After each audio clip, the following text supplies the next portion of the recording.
Good morning. I'm the only thing between you and lunch, but listen carefully. My name is Michael Govan. I'm the director of the Los Angeles County Museum of Art, otherwise known as LACMA, in Los Angeles, California. We're a huge art museum, and I want to talk today a little bit about design of an art museum. Probably not something you think about every day. I've been building, designing, running art museums for 30 years, even though I was trained as an artist. And museums are a combination of academia and business and civicness, because often art museums are spaces where people gather. So today I want to talk about a design problem to build a new art museum. We're in the middle of building a new art museum. And to just focus on this question of how do you approach the design of a building that is meant to have meaning, is meant to house some of the most precious cultural artifacts that you can imagine. For me, art is a real expression of individual, but also cultural identities. And we talk about art made around the world as embodying both the creativity of an individual person, a maker, someone who expresses something themselves, but also as something that expresses a cultural identity. It's interesting, we almost always say when we talk about an artist where they're from, what culture is their background. And this idea of cultural identities in what we know is an increasingly globalized society is an interesting question.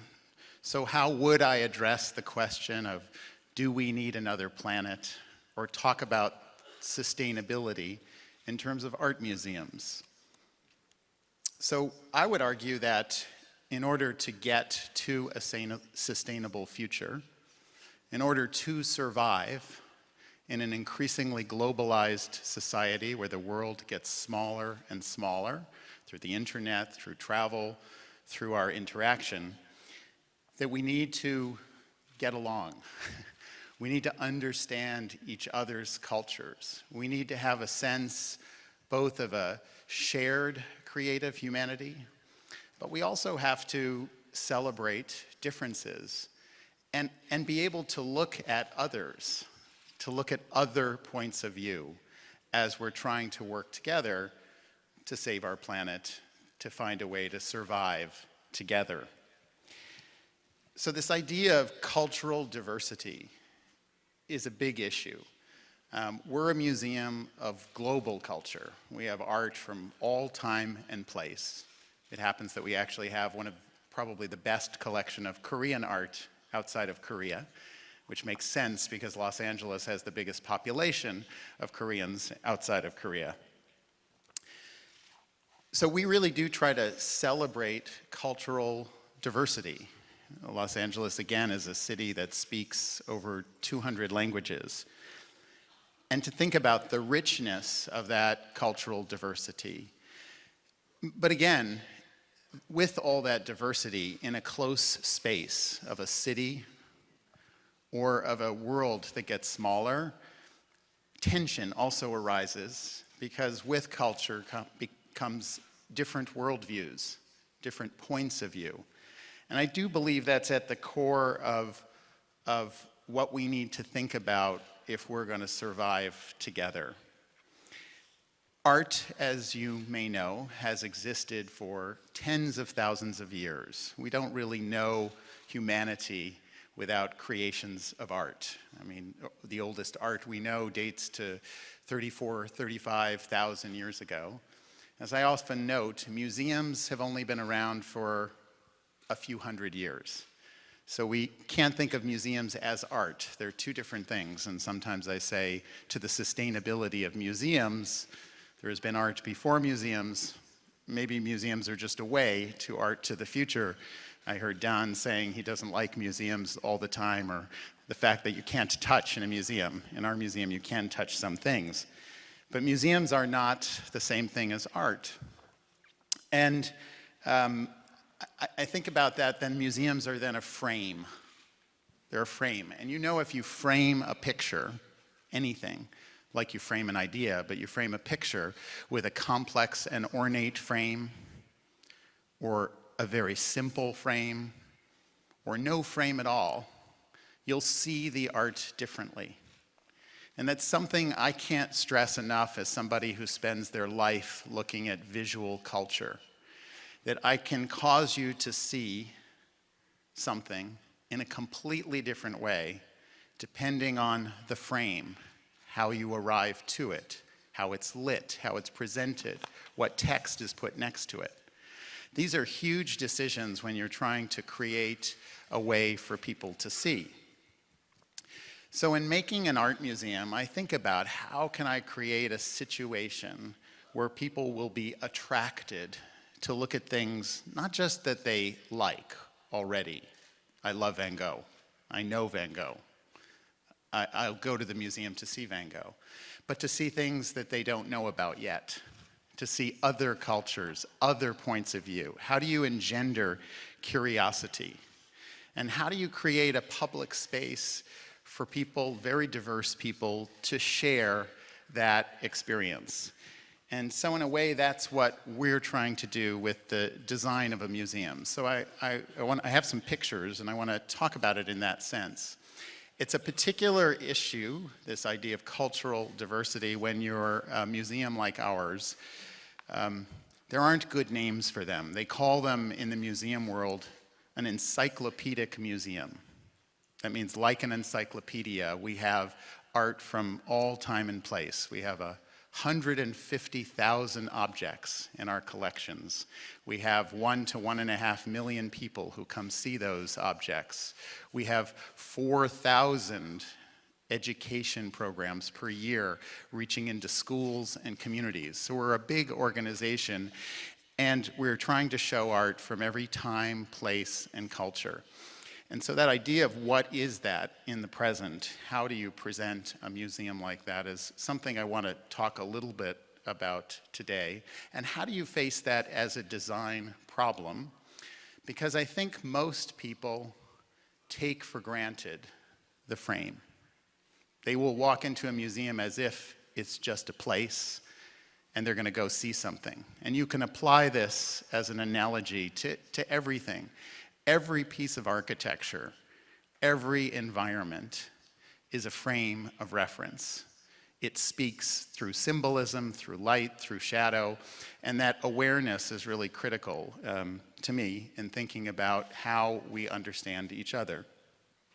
So just to take us through a little bit of this design problem, I want to start in Los Angeles at our site.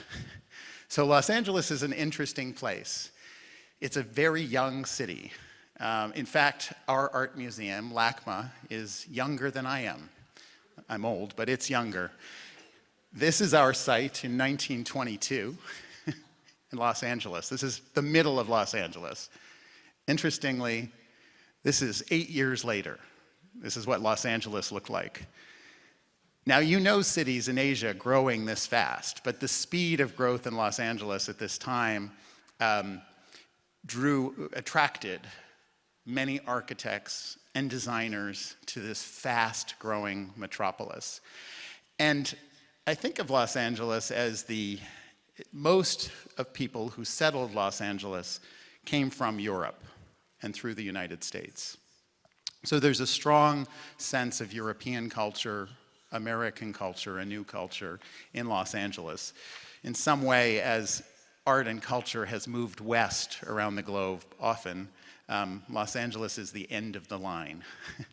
But now Los Angeles finds itself on the Pacific Rim as perhaps one of the biggest cities, and certainly the most multicultural city of the Pacific Rim, of the New World, of the world where Europe and America and Asia and Latin America meet. And so LA has this sense for me of a nexus. And because it's so new, it was also people moved there mostly, other than the indigenous cultures that were there for a long time, but very few of them. Most people who moved to Los Angeles moved there recently. In fact, just to get a sense of age, this is what our site looked like around that time.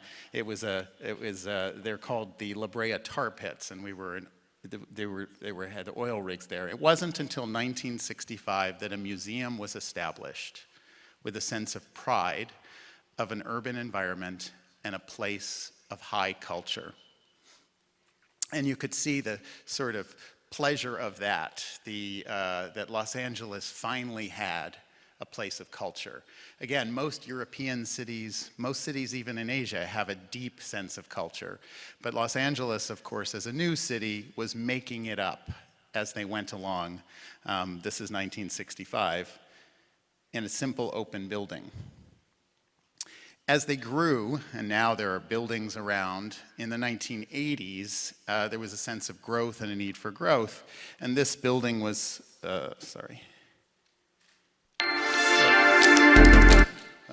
this building was placed in the middle of the other buildings. This is by Hardy Holtzman Pfeiffer, and this is the 1980s. And this mix of buildings was generally acknowledged as an architectural mess and written about in guidebooks as such. So what I inherited was this exuberant 60s, mid-century founding of a new city in culture. And then through the 80s and growth, typically what happens is buildings get added onto, and there's nothing special about that. In fact, it just becomes confusing. There was a architectural competition in the early 2000s to add on to LACMA, because LACMA had acquired a city block here. And the winner of that competition was Rem Koolhaas, who's a Dutch architect. And he said, your museum looks so terrible in this state, and it's actually not safe because it was built before earthquake codes. And LA is subject to earthquakes, as you know. And he suggested starting from scratch. Just tear it all down and build it again. And that's an interesting connection between Los Angeles and Seoul. I did some research, and the average life of a building in Seoul is about 30 years, which is about the average life of a building in Los Angeles. And one of the reasons for that short life is because of recent new building technologies which create safety. For example, from earthquakes, it's not just always a question of aesthetics. But this is definitely not the best aesthetic. So when I came to LACMA 14 years ago, I thought, wow, here's a place where they've already proposed once tearing it down and rebuilding it for good reason, not for wasteful reasons, because in fact the cost and the materials of repairing these buildings would be so great that in fact, even of energy use, it would not be the best use of funds, and they would not work well. So this idea of starting from scratch was very attractive to me, especially given this new world we live in and the history of museums. So I began to think about that. We acquired, with the trustees, a whole city block. It had an older building on it, a former department store that's going to be restored. We plan to restore some of our old buildings, and then we began a new construction project to expand. And of course, our world is obsessed with growth and expansion. This was a case where Los Angeles had expanded, but the museum had not. So we began through expansion.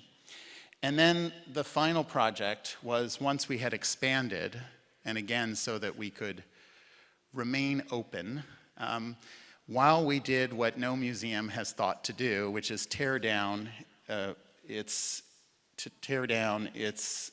entire old structures, all but a very famous and precious historic building that's intact, and replace it, and this is an image of the outline of the building, single building that will replace these four buildings. Now, building museums, I've done it for years and years. I worked on the Guggenheim Bilbao, I worked in New York building buildings. So for me, it wasn't a question of building a building to be a pretty building. It was a question of what it would mean and how it would feel and how it would communicate. Like any design problem, it was filled with complexity and a lot of responsibility, because it is the center of a big city, in a way, this cultural complex. So this is going to be the sort of aerial view projected of an end result, where you see Los Angeles and downtown, and you see these new buildings, an entire city block that has been added. We've made a partnership with the Academy of Motion Picture Arts and Sciences of the Academy Awards to create the world's largest movie museum. That idea that we would create film and art together at Los Angeles to create context, and then we would build this strange-looking structure. And I have to admit, the strange-looking structure has been controversial. The local newspapers don't like it, and opinion is divided. For me, it's not a question of what it looks like, but how it functions. And any new idea that you put forward, I guess it's the Maya principle that was just established, is difficult, because if you're going to put a new idea forward that people aren't familiar with, it will create controversy. So I just want to take you through the steps that would lead to a shape like this and try to understand where it comes from. You might think of this as a museum. This is the Metropolitan Museum of Art in New York City, one of the largest, perhaps the largest encyclopedic museum in the world. It was built 150 years ago to start, and it's been added onto and added onto.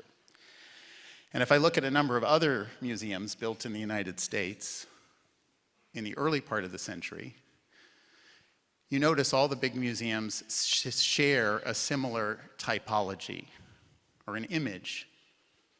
It's a Greco-Roman temple facade. The idea is it's supposed to look like Greece or Rome in the present, so that you feel this sense of strength, of history, even though the United States was relatively new. But this language, the Greco-Roman temple facade, you can just see it. It's a very strong image. It really speaks to a history and a stability, but of a European culture. And I think about this all the time, that banks and libraries and museums in the beginning of the century, in the late 19th century, all had this idea that they wanted to be like ancient Greece and Rome. And that would communicate to the public. You'll also know that they're all high up on a pedestal, and you have to climb stairs to go to the museum, to the art that's on high. And it's kind of a problem when you think about a contemporary society where you want a museum to attract everyone. The question is, are we talking down to everyone from a temple? Is art in a temple that's supposed to have religious or government connotations? Or should we try to be more approachable? So in the 1970s, museum designs changed completely. You may know this is the Centre Pompidou in Paris. And the designer was Richard Rogers and Renzo Piano. And they decided to make a grid, something that was not a temple at all. It had the escalators on the outside. There was a big public space. And this was a different message of a shared space, one that had the objectivity, that idea of the grid, of modernism, and a shared public space. In fact, Renzo Piano always jokes that everyone said as the building was just finished, when are they taking the scaffolding down? And he realizes if they had thought this was the final building project, they would not have let him build it. This was such a revolutionary and shocking new way to build a museum that did not look like a temple or a traditional museum. And of course, that now has ruled our museum design since then. So modernism, we're in a modern building, has a sense of rationality. It's not supposed to talk down to you as much as to be speaking of a grid, a natural order that exists, like a mathematical order of clarity. And these buildings all in this case in Switzerland, in Houston, Texas, in New York, and in Chicago, are all built by Renzo Piano. And this was to change the idea, instead of going into a Greco-Roman temple facade with Greece and Rome and Europe as the center, that you would have a different kind of classicism. So we adopted that language in the first phase of the development of our museum, and Renzo Piano had been commissioned already when I got to LACMA to build one building. And so it seemed like he's a great designer, there's a logic to that, and so we quickly expanded the museum with a series of new buildings. We made an arrangement with the Academy of Motion Picture Arts and Sciences to see if we could create a collaboration to create a kind of center for Los Angeles. And for anyone who's not been there, it's known as a city that has no center. And so one of the aspects of this idea, can you bring people together, is Los Angeles is a little like the world. It's carved up into neighborhoods and small cities where people literally speak different languages. So the question was, how would you make it attractive to bring them together, to create a square, a town square, a city square, to bring everyone together? And so expanding the offering was one way, so there would be a bigger destination to attract people, and using this rational system of architecture that's expandable and very flexible, we began to explore that idea. But I wanted to make it very much about Los Angeles. And this is an important aspect of design, as we live in a globalized society where, you walk down a city street in many cities in the world and they have all the same shopping opportunities that every other city has. And our world is so globalized that everything is the same.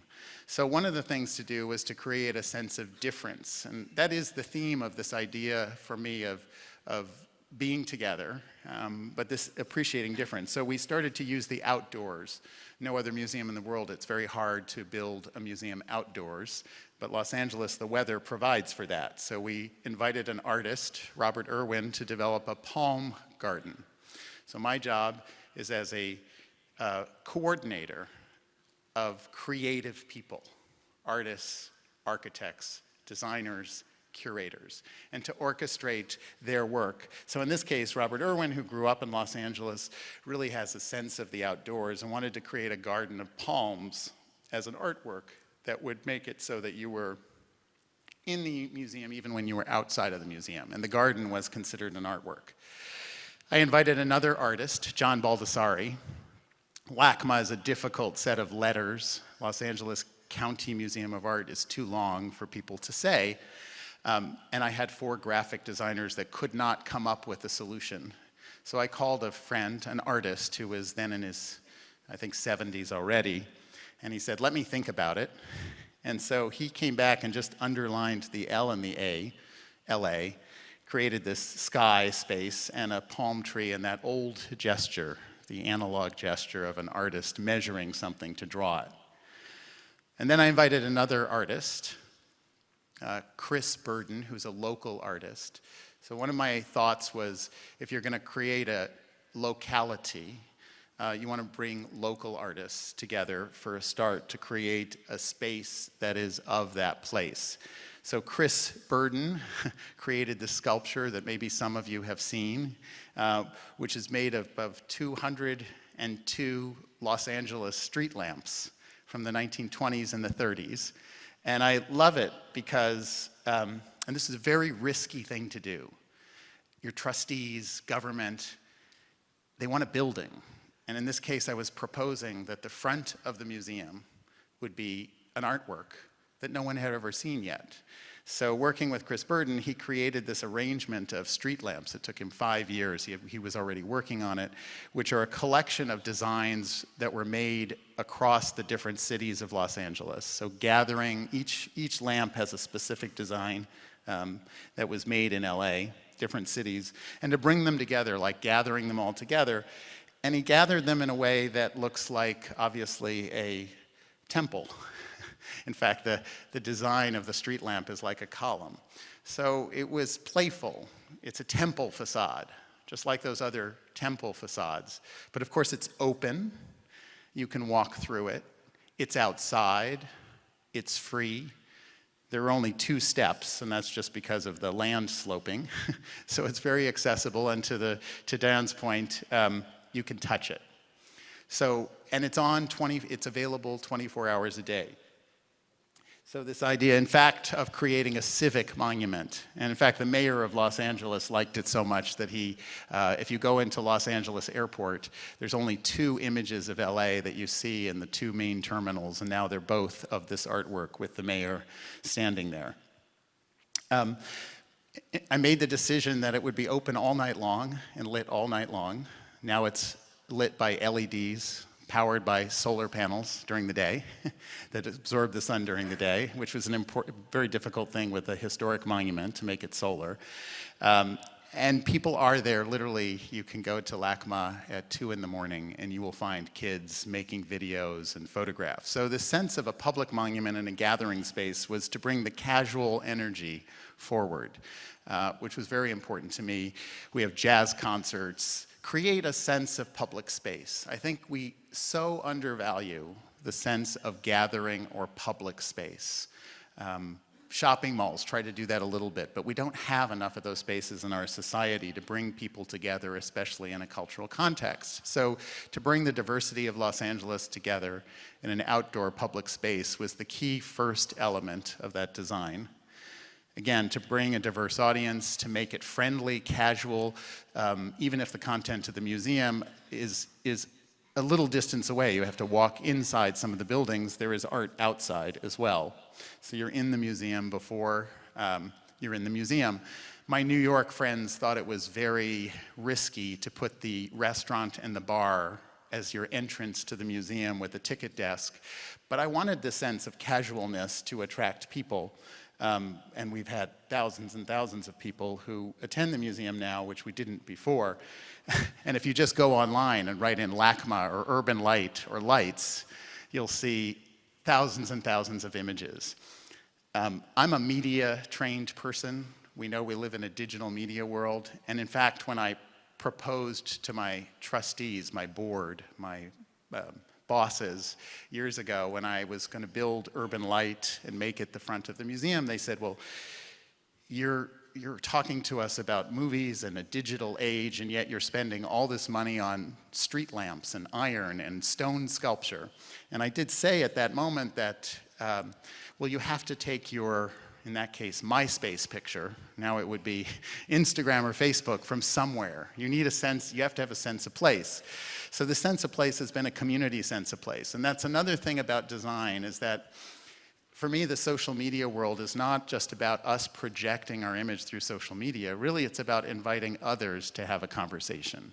And so creating a space for many people to talk together is really the essence of a civil society, of a community. And I think social media has created an opportunity for us to talk together. My whole plan for advertising is not to advertise out from us, but to create conditions for the public to talk to each other, because you trust your friend more than you trust the institution. And so social media, making the museum a backdrop and making it casual is key to that. In fact, there's been a lot written about selfies and museum selfies and how museums are a place that people go to connect their identity. You have to take your picture from somewhere. And so we've played with that a little bit. In fact, one of our most famous artworks is this 350-ton rock. It's as heavy as a 747, fully loaded with passengers and fuel. And it took 5 years to design away, and it took 2 weeks to move it 150 kilometers from a quarry in Los Angeles, and it was reported around the world, I noticed, including Korean media and television. And it is a very serious artwork. It's an abstract artwork. It deals with time and space and place and observation, but of course, this is my favorite Instagram, made with this sculpture. And it has made us a very popular museum in terms of social media. Slightly an unintended consequence, but the work itself has incredible gravitas. I start my day at LACMA walking under the rock, this weighty thing that the artist has lifted through engineering over an empty space.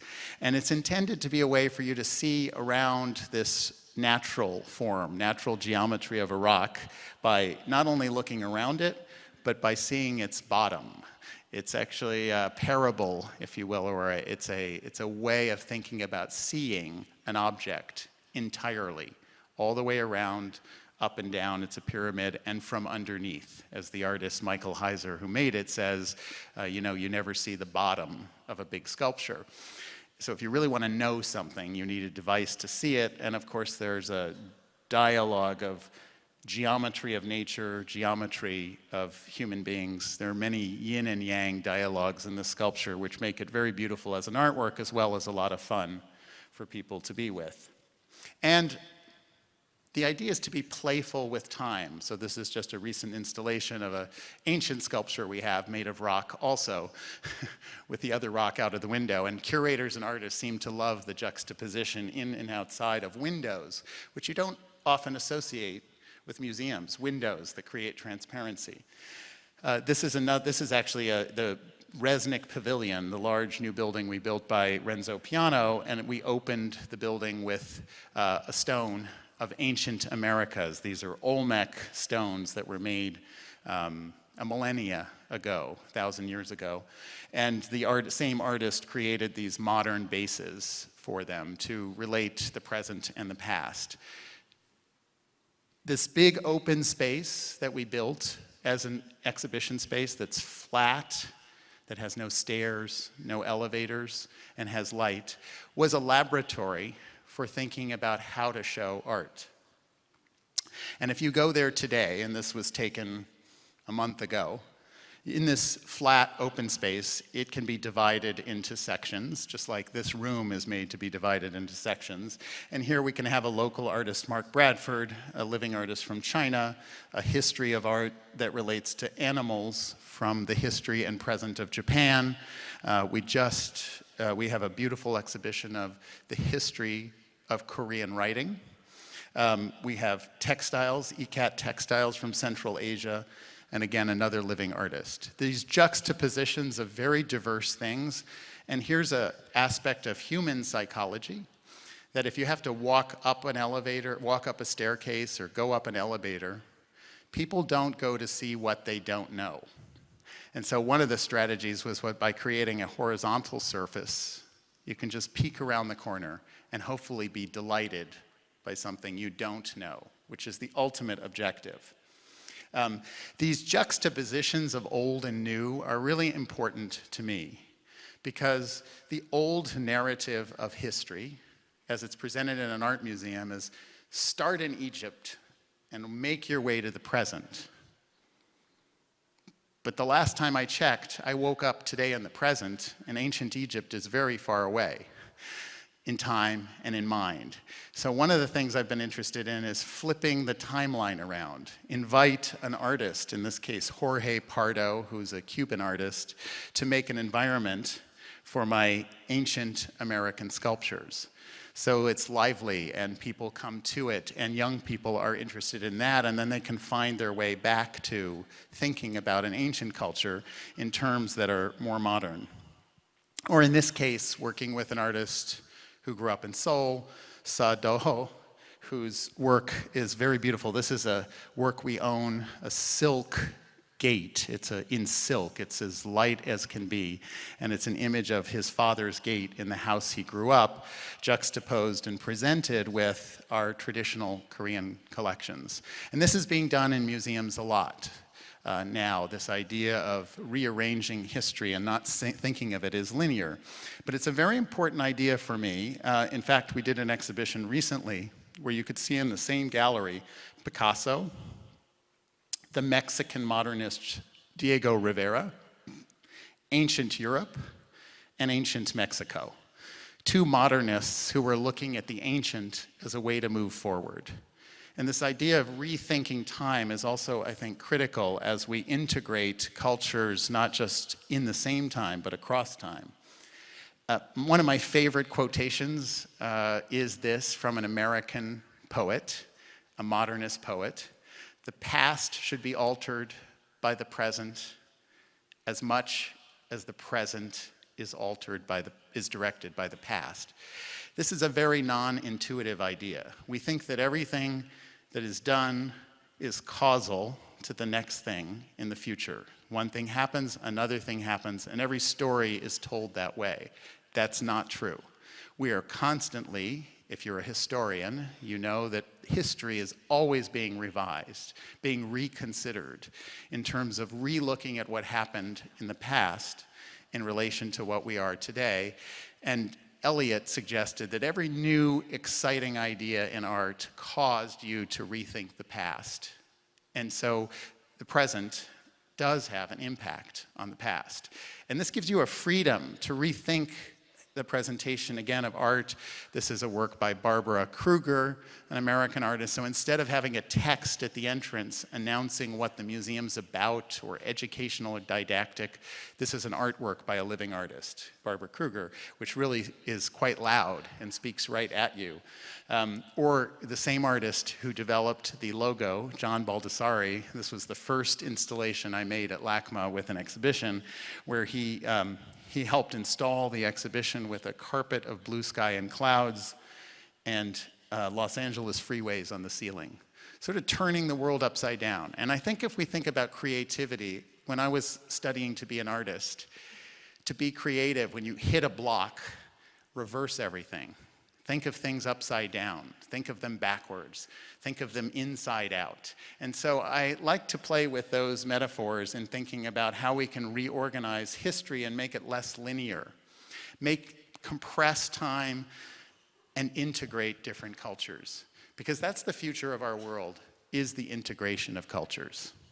If the world's going to keep getting smaller, the internet, communications, we are going to keep integrating our cultures, and we need to think that way. Not think about a Korean art gallery over here and a Chinese art gallery over there and an American art gallery over there. We need to think about integrating time and history, being a model for the future, for ourselves. This is a museum in Cologne, Switzerland, by the architect Peter Zumthor, who is the architect of this new building that we're building. And I was especially attracted to this project where he integrated a modern building literally into the ruins, the medieval ruins that had been bombed out in the war. And so rather than put a new building next to it, he fused the two buildings together. So they spoke together. And inside, he recovered the ruins, the foundations of many layers of history, including a chapel that was built on the site temporarily in the 1950s. And so it's a mix in light and space of lots of time and lots of people, the people who made these things, put together. And then interior, I was struck by this building because he let daylight in. So you would look at ancient objects next to modern objects with daylight coming from the outside. And therefore, you could see into the city. This is the image of our new building. It's a sort of a 3-story building. One story is underground where you can't see it. There's a ground floor, which is all of the public services and amenities, restaurants, kids' space for children, bookstores, theaters. And that leaves the entire space above as art space. And I gave him these requirements. As a museum director, I gave to the architect these requirements. I wanted a building that was entirely horizontal, so that there was no one culture on the ground floor and another culture upstairs, because data had told me I had less people upstairs. And so whoever was upstairs was less seen. And if you want a level culture, it had to be that way. I wanted a building without a facade. Throw away the entire history of architecture for museums and public spaces as having a front. Why not have a front? More importantly, then, you don't have a back. So there's no hierarchy. So if everything is flat and there's no front or no back, everything's together. And I wanted it transparent in some way, that you could see in and see out. And so he created this museum exhibition floor, lifted up, all horizontal, transparent to the city. And and all on one level without really a front or a back. In fact, there are two entrances. This is just a schematic rendering of the structure of the building. And one of the interesting things is it goes right over our main boulevard, Wilshire Boulevard, and crosses the street. This is it as it might look with people. Of course, we have even more people than this integrated into the city. And you can see it will cross over Wilshire Boulevard. It will incorporate and relate to things outside. And again, this singular gallery floor brings all the art together. For me, this is a new typology, maybe beyond the temple facade, beyond the grid also, because the grid is an expression, those Renzo Piano buildings, of rationalism and modernity and order. And I think the world's a little messier than that. I think the unconscious is part of that. So the idea is that you can have all the energy of people outside at Urban Light, the casualness outside, and concerts, and a bar, and a restaurant, and then slowly you move up one level away from the city. You can still see the city, but you're inside. It's quieter. And then as you move into it, here you can see it actually crossing over Wilshire Boulevard, where you can see into the museum, a kind of novel idea that you would look inside the museum when you're outside. And then as you come up, you have galleries where you have the city very present and daylight. So every time you come to the museum, it's a different time of day, a different sense of light and energy. You come into galleries, which we're calling courtyards, that have glimpses of the city. And then you're invited into closed spaces that are very intimate, where you can be with a work of art, hopefully very directly. And the idea is that light and shadow and rest and daylight will surround you. This idea of light and shadow is important. Curtains that will mute the light. And so you'll have galleries where you're very much present with daylight. You'll have galleries where you can be a little bit further out, and then you'll go deeply inside to an abstract space. Why is that meaningful for the world? I think that the idea is to bring people from a casual space that they know, a gathering in public space where people can be together, and then bring them slowly into space where they can connect with a different culture. And the museum is designed actually to be in constant rotation. The other aspect of a very different program, if you go to many of the museums I showed previously, they will be divided up and permanent. Here the idea is to keep everything in slow motion, to juxtapose art that is old and is new, to juxtapose art from different places, and to maybe think about the future of the world as integrated in a different way, and to allow people to feel comfortable with that idea by being in an art museum and having the sense of pleasure and learning that comes with that. So thank you very much. And certainly if there are any questions, I'm happy to answer them.